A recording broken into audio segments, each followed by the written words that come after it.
So one of the biggest news in the social media is how the US politicians are now working together to ban TikTok. This is one rare moment where most of the Democrats and Republicans put aside their political cat fight and vote to ban TikTok or to force Biden to sell TikTok away. From the rare 50 to 0 community vote to a 362 via 65 House bill, this is a clear sign that most US politicians are united in their action against TikTok. So my personal view is that the main reason why the US politicians hate TikTok so much may be because it is a China app, and they may not like the idea that a China app is winning in the social media field at the expense of the other US social media company. I mean, if there's no TikTok, the other US social media company may be able to grab more market share and continue to dominate the global social media market. And TikTok was the top earning global app for at least 15 months running. For example, TikTok earned $189 million in February 2024, and this is well ahead of the next most profitable app, YouTube, which only earned around $111 million in February 2024. I mean, look, when was the last time China had such an app that was so popular in the world and around 150 million, which is around 50%, half of the US population are on it. Even many US politicians are on it, using TikTok to try to help them to get closer to their voter. Even the US President Biden is on TikTok and may want to use TikTok to help him to get closer to more voters, and maybe he hoped that this can play a part in helping him to win the president election in this year. Now, this kind of shows us how powerful TikTok app have become, or maybe we can call it a soft power tool. I mean, this is a tool that can help others to promote soft power and influence over others. The massive popularity and success that TikTok enjoy may be the reason why it attracts a ban from the US policymaker. After all, in the past few decades, American social media companies are the ones that call the shots and are the undisputed leader in the global social media. All these US social media companies belong to the American. It more or less may help the US to promote or maintain her soft power in the world. In today's video, we will try to understand why soft power is very important to a superpower and how does it help her economic. First of all, we need to understand that soft power play a significant impact on the decision people, business, and government make. Some experts even argue that soft power is a means to success in world politics for those who know how to leverage it. Having higher soft power may allow a nation to be able to attract more foreign direct investment, attract businesses to set up company and create jobs in that particular nation.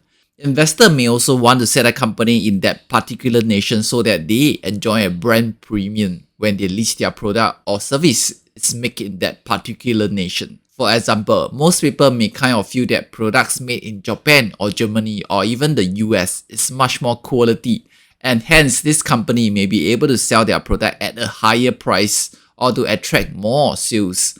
All this more or less have got to do with a nation's soft power, which is projected via her reputation, influence, and words of mouth. Hence, all this can tremendously affect a nation's economic and businesses. It creates positive multiplier in the economic. And when you have a very successful social media app that is very popular in the world, as time goes by, it more or less may help to improve China's soft power in the world. And this is something that the US politician may now do not want to see, because a strong soft power is important to a global superpower, and the Americans understand that. Because that is also part of the reason why the US is such a powerful superpower. Soft power do play a part in helping the American. So when China is trying to dethrone and overtake the US position as the global superpower, of course the US may want to try always to prevent that, and not allowing China's social media to win and shine on the global stage, prevent China's soft power from growing via her apps, may also be very important for the US. So that may explain why most US politicians are so united on this. They may kind of understand what is at stake for the US.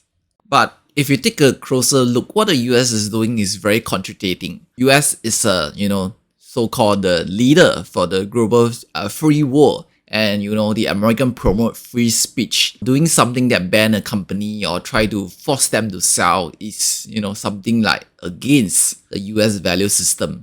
I know there are some people who may argue that China did the same by also banning many US social media from operating in China. But we got to understand that first of all, unlike the US, who love to promote themselves as the leader of the free world and freedom of speech, China is not really the so-called leader of the free world, and their people don't even have election. So what we can conclude over here is that the US politician may become desperate to keep her global superpower and soft power leadership, and may have did something that is against what she actually promotes.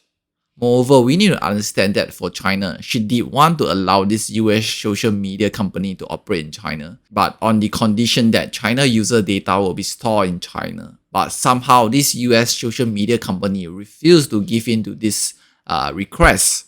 While on the other side, TikTok have already done so. Instead of storing the US user data with a China data company in China, TikTok have already transferred all this data and store them in with a US data company on US land in Texas. So you see, TikTok actually did what the US social media company refused to do.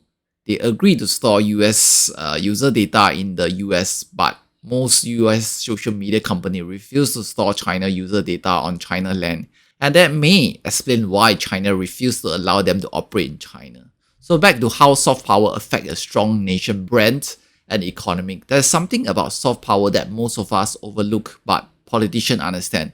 It affects a nation's ability to better promote her product and allow a country to actually rise in esteem of her neighbor, market her resource better, and for superpower nation like the American, this is kind of important. For example, the German, Japan, and US are the few world-leading soft power nations. According to a report by Brand Finance, the world-leading brand evaluation consultancy in 2023, the US and UK are the most influential soft power nation in the world, and China is at number 3, surpassing even Japan and Germany. And that may explain why the US is trying to stop the rise of China global soft power, because all this may play a significant impact on when China is able to overtake and dethrone US as the global superpower. Moreover, leaving a foreign-owned app to grow too popular in the US may frighten the US politician.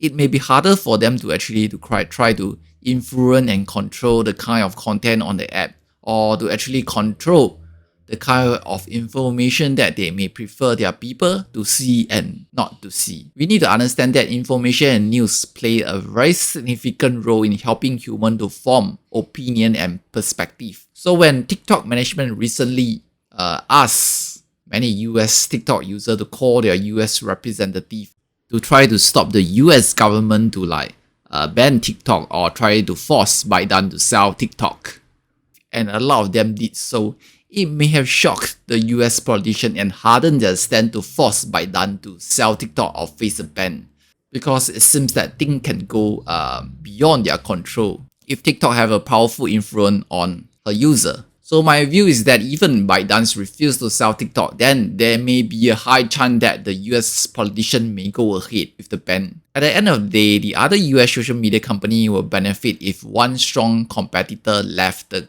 market. Not much that of a loss to the US. So this is something that may affect US, her Germany, and her soft power. So I kind of understand why the US politicians are so united on a TikTok ban. So what's the view on the TikTok ban issue? Do you think they will ban TikTok if ByteDance refuse to sell TikTok? Please comment below and share with me. Please subscribe, share, and like. Thanks for watching.